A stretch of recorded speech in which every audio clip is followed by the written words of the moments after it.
हर हर महादेव दोस्तों, मेरे YouTube channel में आपका स्वागत है।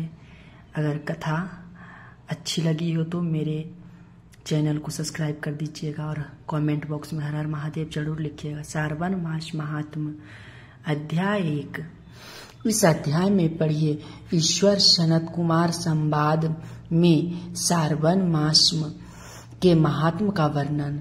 शौनक बोले, हे सूत, हे सूत, हे महाभाग, हे व्यासशिष, हे अकलमस, आपके मुख कमल से अनेकों आख्यानों को सुनते हुए हम लोगों की तृप्ति नहीं होती, अपितु बार बार सुनाने की इच्छा बढ़ती जा रही है। तुला राशि में स्थित सूर्य में कार्तिक मास का महात्म, मकर राशि में माघ मास का महात्म और मेष राशि में स्थित सूर्य में वैशाख मास का महात्म और इसके साथ उन मासों के भी जो भी धर्म है उन्हें आपने भली भांति कह दिया। यदि आपके मन में इससे भी अधिक महिमामयी कोई मास हो तथा भगवत प्रिय कोई धर्म हो तो आप उससे अवश्य कहिए, जिसे सुनकर कुछ अन्य सुनने की हमारी इच्छा न हो।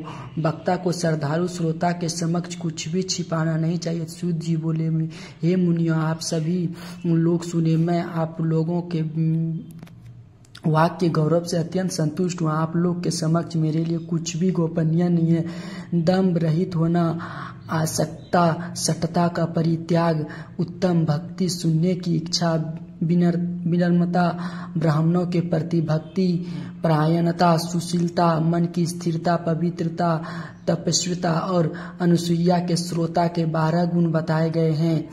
ये सभी आप लोगों में विद्यमान है, अतः मैं आप लोगों पर प्रसन्न होकर उस तत्व का वर्णन करता हूँ। एक समय पर प्रतिभाशाली सनत कुमार ने धर्म को जानने की इच्छा से परम भक्ति से युक्त होकर विनम्रता पूर्वक ईश्वर भगवान शिव से पूछा। सनत कुमार बोले, योगियों के द्वारा आराधनीय चरण कमल वाले हे देवदेव, हे महाभाग, हमने आपसे अनेक व्रतों का तथा बहुत प्रकार के धर्मों का श्रवण किया, फिर भी हम लोग के मन में सुनने की अभिलाषा है। 12 मासों में जो मास सबसे श्रेष्ठ है, आपकी अत्यंत प्रीति कराने वाली, सभी कर्मों की सिद्धि देने वाले हो, और अन्य मास में किया गया कर्म यदि इस मास में किया जाए तो वह अनंत फल प्रदान करने वाला हो। तो हे देव, उस मास को बताने की कृपा कीजिए, साथ ही लोकानुग्रह की कामना से उस मास के सभी धर्मों का वर्णन कीजिए। ईश्वर बोले, हे सनत कुमार, मैं अत्यंत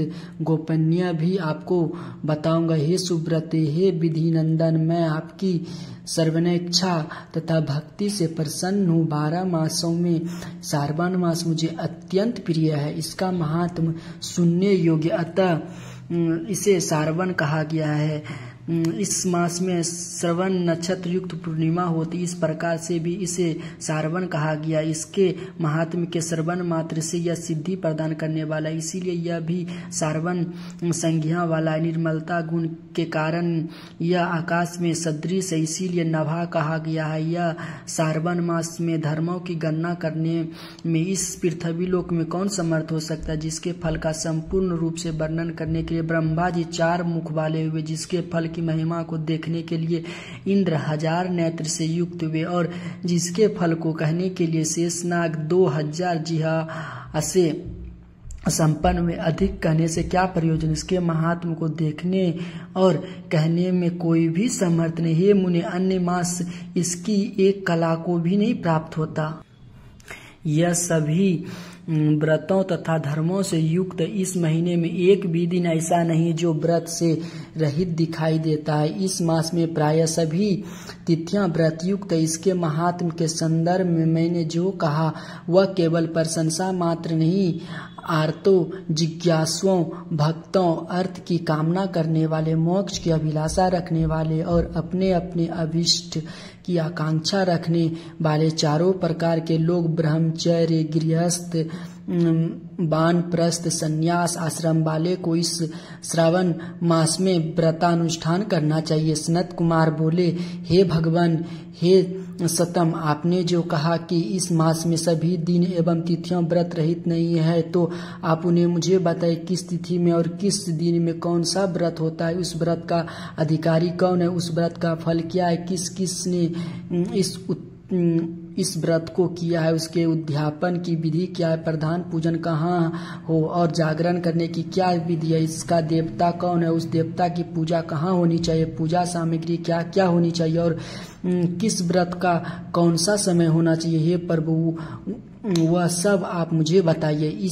यह मास आपको प्रिय क्यों है, किस कारण यह पवित्र है, इस मास में भगवान का कौन सा अवतार हुआ, यह सभी मासों से श्रेष्ठ कैसे हुआ और इस मास में कौन कौन धर्म अनुष्ठान के योग्य। हे प्रभु यह सब बताए। आपके समक्ष मुझे अज्ञानी का प्रश्न करने में कितना ज्ञान हो सकता है, अतः आप संपूर्ण रूप से बताए। हे कृपालु मेरे पूछने के अतिरिक्त भी जो जो शेष रह गया हो उसे भी लोगों के उद्धार के लिए कृपा करके बताए। रविवार, सोमवार, भोमवार, बुधवार, बृहस्पतिवार, शुक्रवार और शनिवार के दिन जो जो करना चाहिए हे विभु वह सब मुझे बताए। आप सबके आदि है अभिभूत हुए हैं, अतः आपको आदिदेव कहा गया। जैसे एक की विधि बाधा से अन्य की विधि बाधा होती है, वैसे ही अन्य देवताओं के अल्प देवत्व के कारण आपको महादेव माना गया है। तीनों देवताओं के निवास स्थान पीपल वृक्ष में सबसे ऊपर आपकी स्थिति है। कल्याण रूप होने के कारण आप शिव हैं और पाप समूह को हरने के कारण आप हर हैं।